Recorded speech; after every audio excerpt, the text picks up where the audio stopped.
खरं तर आमचा पक्ष हा बाळासाहेबांच्या विचारावर चालत आहे।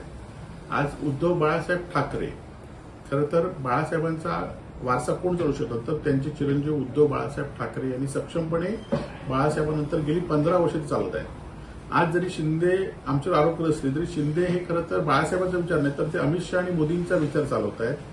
त्यांनी जी स्क्रिप्ट दिली आहे ती स्क्रिप्ट वाचतायत किंवा अंमलात आणतायत आणि खरं तर बाळासाहेबांचा जो करार होता तोच उद्धव साहेबांमध्ये आहे। म्हणूनच सत्तेला लाथ मारून आज ते विरोधी पक्षामध्ये आपली भूमिका प्रखरपणे मांडतायत आणि तेवढी हिंमत लागते आणि ती उद्धव साहेबांमुळे आहे। त्यामुळे बाळासाहेबांचे विचार अंगीकार करण्याचं कोणी सांगण्याचं कारण नाही। उद्धवजी काय म्हणतात की मी माझ्या बापाचं नाव लावतोय, इतरांनी आपल्या बापाचं नाव लावावे आणि त्यामुळे बाळासाहेबांचे विचार हे उद्धवजी सांगू शकतात आणि आम्ही ते विचार पुढे चालवतोय।